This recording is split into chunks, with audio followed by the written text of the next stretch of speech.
संख्याएं 671, 781 और 1441 का मस भाग विधि से ज्ञात करना है। तो भाग के लिए हम जानते हैं कि इसमें भाजक होता है, भाज्य होता है, भागफल और शेषफल होता है। इसको हम इस तरह समझ सकते हैं, अगर हम 2 से भाग करें 5 में तो 2 दूना 4, यहाँ आएगा 1, इसको कहते हैं भाजक। 5 को कहेंगे भाज्य, यह 2 भागफल है और 1 जो है शेषफल है।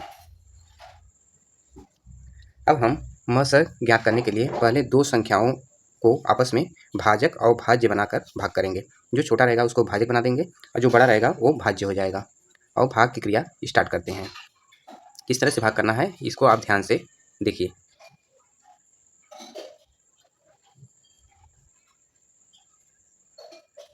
अब यहाँ पे हम देखते हैं कि एक बार जाएगा, ये आ जाएगा 671। हम घटाएंगे, यहाँ पे 0 आएगा, यहाँ पे 1 आएगा, यहाँ पे 1 आएगा, यह शेषफल बचा।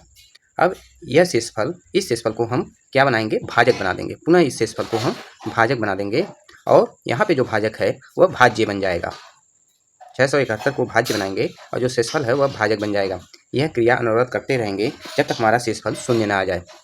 तो 11 6 बार जाएगा, 0 1 6 1 6। अब हम इसको यहाँ फिर घटाएंगे, 1 7 में से 6 जाए 1, यह शेषफल है। पुनः यह क्या बनेगा, यह पुनः हमारा भाजक बन जाएगा और इसके पहले का जो भाजक है वह भाज्य बन जाएगा। अभी 11 इकाई 11, 0 बचा, यह कट जाएगा, 0 0 बार जाएगा। अब हम यहाँ पे देखते हैं कि 11 जो है भाजक, 11 जब भाजक बना तो हमारा शेषफल जो है वह शून्य आया। यही 11, यह जो 11 आया है यह 671 और 781 का मस है। अब हमको इसके साथ 1441 का भी मस ज्ञात करना है। तो इसी मस से 2 का मस लेकर तीसरे के साथ पुनः मस निकालेंगे। तो हम 11 से 1441 में भाग देंगे।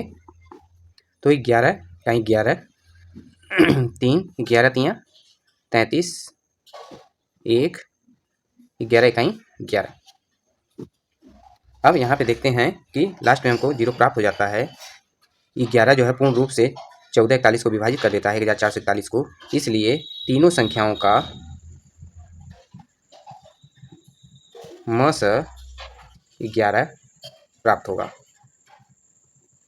मान लीजिए कि यहाँ पे कुछ अगर शेष बचता है तो उस शेष से यहाँ पे जो भाजक 11 है वह भाज्य बन जाएगा और भाग की क्रिया पुनः हम स्टार्ट कर देंगे जब तक हमारा शेषफल शून्य ना आ जाए।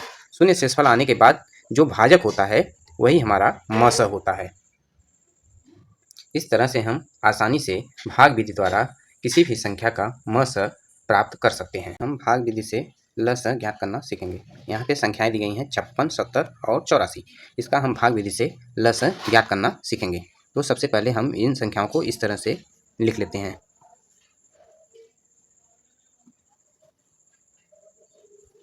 अब यहाँ पे सबसे छोटी संख्या से हम भाग करते हैं जिससे इसमें से कोई भी संख्या डिवाइड हो। तो सबसे छोटी संख्या 2, 2 से भाग करते हैं 56 में, 2 दूनी 4, 2 अट्ठे 16, 70 में तो यहाँ पे आएगा 35, 84 में यहाँ पे आएगा 2 चौका 8, 2 दूनी 4। पुनः छोटी संख्या देखते हैं जिससे कोई ना कोई संख्या विभाजित हो। पुनः 2, यहाँ पे आएगा 14, यह देखिए 2 से नहीं डिवाइड होगा तो हम इसको 35 को इसी तरह उतार लेंगे और यहाँ पे 42, यहाँ पे डिवाइड होगा, 2 दूनी 4, 2 इकाई 2। पुनः 2 से तो 2 सत्ते 14, 35 नहीं डिवाइड हो रहा है उतार लेंगे, 21 नहीं डिवाइड हो रहा है उतार लेंगे। अब हम देखते हैं छोटी संख्या। अब 2 से कोई भी संख्या नहीं डिवाइड हो रही है, नहीं बांटी जा सकती, तो हम 3 से देखेंगे तो 7 नहीं भाग जाएगा, 35 इसको भी ऐसे उतार लेंगे और 3 सत्ते 21। अब हम देख रहे हैं इससे 3 से बड़ी संख्या, क्योंकि 3 से कोई भी संख्या नहीं विभाजित होगी, तो 5, 7 नहीं भाग जाएगा, 7 उतार लेंगे, 5 सत्ते 35, फिर 7 नहीं भाग जाएगा, 7 उतार लेंगे। अब देखते हैं सब 7 है तो 7 से आसानी से सभी को हम डिवाइड कर सकते हैं। 7 इकाई 7, 7 इकाई 7, 7 इकाई 7।